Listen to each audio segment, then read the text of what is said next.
हाय सांग मैंने दिने कौन है गोटे कुकुर देह बहुत खराब थिला।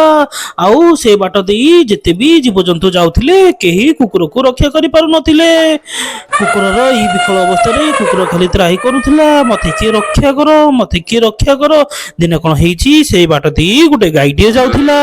कुकुर गाईटी को डाकी कहला, गाई माँ मते रक्षा करो।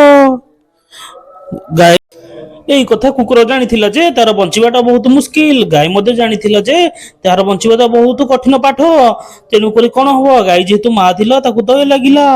ସେ ଗୋଟେ କାମ କଲା, କୁକୁରଟିକୁ ଧରିକି ଭଲ୍ଲୁକ ମହାରାଜ ପାଖକୁ ନେଇକି ଗଲା। କହିଲା, ଭଲ୍ଲୁକ ବୈଦ୍ୟ, ଏଇ କୁକୁର ପିଲାଟାକୁ ଟିକେ ଭଲ କରିଦିଅ। ଭାଲୁ କହିଲା ଯେ ତାକୁ ବଞ୍ଚେଇବା ବହୁତ କଷ୍ଟକର।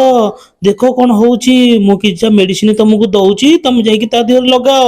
ତେଣିକି ଭଗବାନଙ୍କ ଇଚ୍ଛା, ସିଏ ବଞ୍ଚିବ ନ ବଞ୍ଚିବ ସେଇଟା ଭଗବାନଙ୍କ ଇଚ୍ଛା। ଏହା ଶୁଣି ଗାଈ ଟିକେ ମନ ଦୁଃଖ କଲା ଏବଂ ଭଲ୍ଲୁକ ମହାରାଜ ଠାରୁ ସେଇ ଔଷଧ ନେଇ ଚାଲିଗଲା।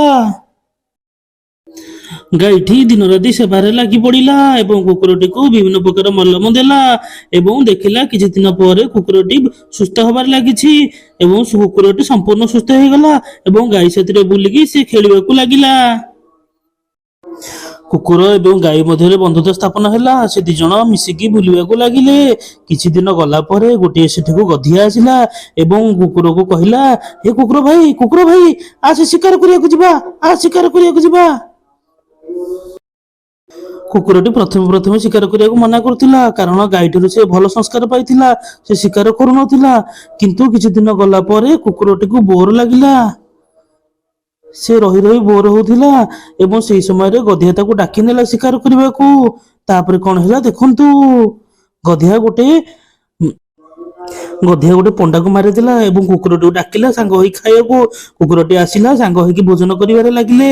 ଏମିତି କିଛି ଦିନ ଗଲା ପରେ କୁକୁର ଏବଂ ଗଧିଆ ଦୁଇ ଜଣ ଶିକାର କରିବାରେ ଧୁରନ୍ଧର ହୋଇଗଲା। କୁକୁରଟି ମଧ୍ୟ ଧୁରନ୍ଧର ହୋଇଗଲା ଶିକାର କରିବାରେ।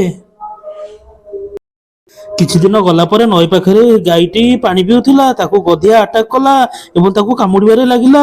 ଏହି ସମୟରେ ତାର ପୋଷା କୁକୁରଟି ମଧ୍ୟ ସେ ପାଖରେ ଥିଲା। ଆଉ ଗାଈଟି ଆତ୍ମବିକଳରେ ଚିତ୍କାର କରି ଲାଗିଲା, ହେ ସେରୁ ମତେ ରକ୍ଷା କରେ, ମତେ ରକ୍ଷା କରେ। କିନ୍ତୁ କୁକୁରଟି ହିଂସ୍ର ହୋଇ ପଡିଥିଲା, ଶିକାର କରିକି ତାର ମତିଭ୍ରମ ହୋଇଯାଇଥିଲା। ସେ ଆଉ ଚିହ୍ନି ପାରୁନଥିଲା କାହାକୁ। ସେ ଶିକାରାତ୍ମକ ଦୃଷ୍ଟିରେ ଗାଈଟିକୁ ଚାହିଁଲା ଏବଂ ଗାଈଟିକୁ ଖାଇବ ବୋଲି ଭାବିଲା। କିନ୍ତୁ ସେଇ ସମୟରେ ଗଧିଆଟି ଗାଈକୁ ବାରମ୍ବାର କାମୁଡି ଚାଲିଥିଲା ଏବଂ ତାଠୁ ବହୁତ ରକ୍ତ ବାହାରୁଥିଲା। ଗାଈଟି ସେତେବେଳେ ଗୋଟେ ଗୀତ ଗାଇଲା।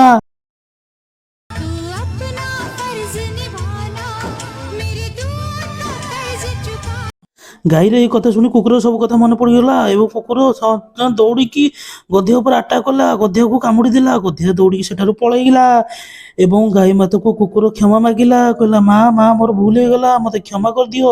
ଯେହେତୁ ଗାଈ ସମସ୍ତଙ୍କର ମାତା ଥିଲା, ତାକୁ କ୍ଷମା କରିଦେଲା ଏବଂ ଦୁଇ ଜଣଙ୍କୁ କୁଣ୍ଢା କୁଣ୍ଢି ହେଲା।